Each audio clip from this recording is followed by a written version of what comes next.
내가 얼마나 조심히 행동했는데 얘가 뭐를 그렇게 잘못했길래지 엄마랑 내 욕을 하고 있어. 안녕하세요, 여러분. 오늘도 찾아와 주셔서 감사합니다. 오늘 이야기는요, 한 시어머니의 이야기입니다. 명절마다 집에 가도 투명인간 취급, 손주에게 준 선물도 공간만 차지한다며 거절. 그런데 며느리가 친정 엄마에게 한 말을 아들이 뒤에서 듣고 있었습니다. 과연 무슨 일이 벌어졌을까요? 지금 시작하겠습니다. 주인공의 이름은 이정숙 씨. 올해 71이십니다. 정숙 씨는 남편을 먼저 떠나보냈어요. 그 후로는 아들과 며느리만 바라보며 살았습니다. 아들 이름은 민재, 며느리 이름은 수진. 정숙 씨에게 그들은 전부였어요. 하지만 그들이 정숙 씨를 어떻게 대했는지, 그건 정말 말로 다 못합니다. 명절이 되면 정숙 씨는 아들 집에 갔어요. 하지만 그곳에서 환영받은 적이 없었습니다. 며느리 수지는 정숙 씨를 투명인간 취급했어요. 거실에 앉아 있으면 그냥 장롱처럼 취급했습니다. 눈도 마주치지 않았어요. 말도 걸지 않았습니다. 정숙 씨가 먼저 말을 걸어도 네, 아니요. 한 단어로만 대답했어요. 그것도 건성으로. 정숙 씨는 그 집에서 존재하는 물건 같았습니다. 숨쉬는 가구. 그게 정숙 씨의 느낌이었어요. 더 힘든 건 SNS였습니다. 수진의 인스타그램을 보면 친정 식구들과 찍은 사진이 가득했어요. 주말마다 친정 부모와 여행, 친정 동생 생일이면 파티, 친정 조카들과 놀이공원, 행복한 미소, 따뜻한 분위기. 하지만 그 어디에도 정숙 씨는 없었습니다. 시어머니는 한 장도 없었어요. 정숙 씨는 그 사진들을 보며 생각했습니다. 나는 가족이 아닌가 보다. 마음속에 고립이 시작됐어요. 그러던 어느 날, 정숙 씨는 손주가 보고 싶었습니다. 작은 선물을 사서 아들 집으로 향했어요. 미리 연락은 하지 않았습니다. 깜짝 방문이면 좋아하겠지. 그렇게 생각했어요. 초인종을 눌렀습니다. 띵동. 문이 열렸어요. 수진이 나왔습니다. 그런데 표정이 이상했어요. 굳어 있었습니다. 어머님, 오셨네요? 말은 했지만 환영하는 느낌은 전혀 없었어요. 오히려 불편해 보였습니다. 수진의 눈빛을 정숙 씨는 잊을 수 없습니다. 불편함, 당황함, 그리고 불쾌함까지 섞여 있었어요. 정숙 씨는 가볍게 웃으며 말했습니다. 갑자기 와서 미안하다. 손자가 보고 싶어서. 그때 수진이 말했어요. 어머님, 다음부터는 꼭 연락하고 오세요. 저희도 일정이 있어요. 그 말은 단순한 부탁이 아니었습니다. 차가운 경고였어요. 연락 없이 오지 마세요. 그런 뜻이었죠. 정숙 씨는 가슴이 철렁했습니다. 그날도 마찬가지였어요. 수지는 정숙 씨와 대화하지 않았습니다. 말을 걸어도 대답은 건성. 네, 아니요, 모르겠어요. 부엌에 들어가려고 하면 어머님, 거긴 제가 할게요. 어머님은 그냥 앉아 계세요. 정숙 씨를 밀어내는 거였어요. 정숙 씨는 조용히 의자에 앉아 있었습니다. 아무것도 하지 못한 채 그냥 앉아서 시간이 지나기만 기다렸어요. 그러다 정숙 씨는 가방을 꺼냈습니다. 손주에게 줄 선물이었어요. 퍼즐과 책. 손주가 좋아할 만한 것들이었죠. 얘야, 할머니가 선물 사왔어. 너 좋아하는 거야. 손주는 눈을 반짝였어요. 할머니, 고마워요. 하지만 수진이 끼어들었습니다. 어머님, 이런 건 제가 이미 다 샀어요. 집에 공간만 차지하니까. 가져가세요. 정숙 씨는 말문이 막혔어요. 손주는 실망한 표정을 지었습니다. 엄마, 나 갖고 싶은데. 안 돼. 집에 장난감 많아. 정숙 씨는 선물을 다시 가방에 넣었습니다. 그리고 집으로 돌아왔어요. 손주를 위해 준비한 선물을 되돌려 들고 그날 밤 정숙 씨는 잠을 이루지 못했습니다. 더 이상 이렇게 살면 안 된다. 그렇게 생각했어요. 하지만 어떻게 해야 할지 몰랐습니다. 며칠 후였습니다. 아들 민재에게서 전화가 왔어요. 엄마, 회사 근처에서 만나자. 정숙 씨는 설렜습니다.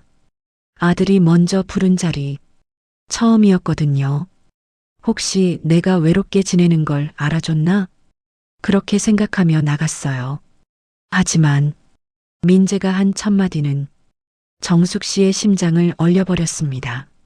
엄마, 수진이가 힘들어해. 정숙 씨는 아무 말도 못했어요.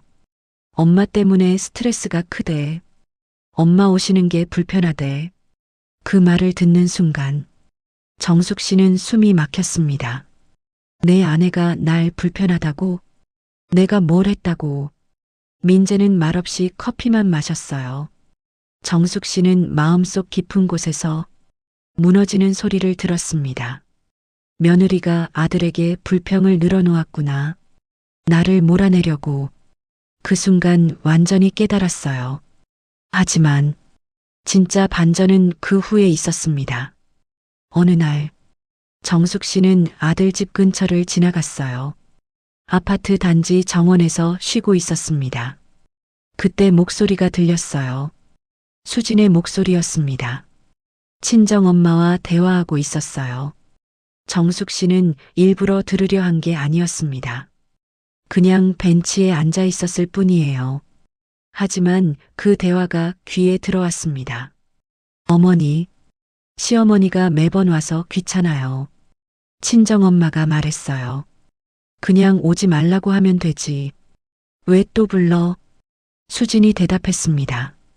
민재가 불쌍하다니까요. 나까지 힘들면 결혼 생활 못해요. 어머니랑은 다르게.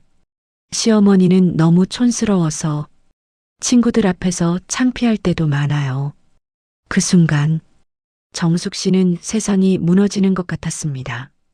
촌스럽다고? 창피하다고? 정숙 씨는 한순간 숨이 멎는 줄 알았어요. 그동안 받은 상처보다 더 깊은 칼날이 심장에 꽂히는 느낌이었습니다. 손이 떨렸어요. 눈물이 났습니다. 하지만 그 장면을 본 사람이 정숙 씨만이 아니었습니다. 아들 민재가 뒤에서 그 대화를 듣고 있었어요.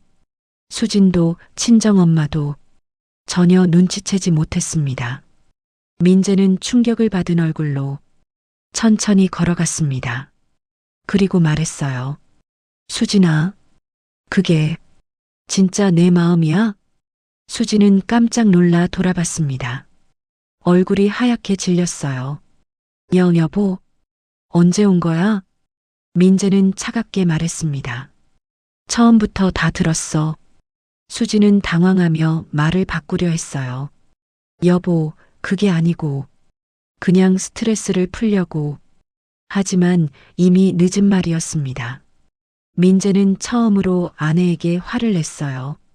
우리 엄마가 너한테 뭘 그렇게 잘못했어? 엄마가 너 챙길 줄만 알았지. 피해준 적 있어? 촌스럽다고? 창피하다고?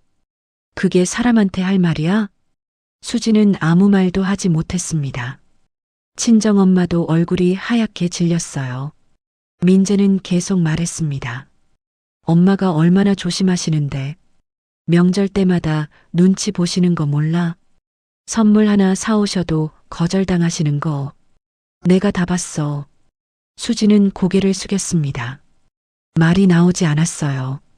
그날 저녁 민재는 정숙 씨를 찾아왔습니다. 눈은 붉게 충혈돼 있었어요. 목소리는 떨리고 있었습니다. 엄마, 정말 죄송해. 정숙 씨는 아무 말도 하지 않았어요. 하지만 민재는 정숙 씨의 손을 꼭 잡았습니다. 엄마가 어떤 마음으로 살아왔는지 이제 알겠어. 내가 너무 늦게 알았어. 그 말은 고백이자 사과였습니다. 정숙 씨는 눈물을 흘렸어요. 하지만 아무 말도 하지 않았습니다. 며칠 뒤 수진에게서 전화가 왔습니다. 어머님, 죄송해요. 제가 많이 생각이 짧았어요. 정숙 씨는 담담하게 답했어요. 괜찮다. 이제 알았으니 됐다. 하지만 정숙 씨의 마음은 이미 멀어져 있었습니다. 용서는 했지만 다시 예전처럼 돌아갈 생각은 없었어요. 그 이후 정숙 씨는 스스로 삶을 바꾸기로 했습니다. 새로운 취미를 만들었어요. 요가 수업도 다니고 동네 사랑방 같은 곳에도 나갔습니다. 사람들을 만나고 웃으며 지냈어요. 여행도 다녔습니다.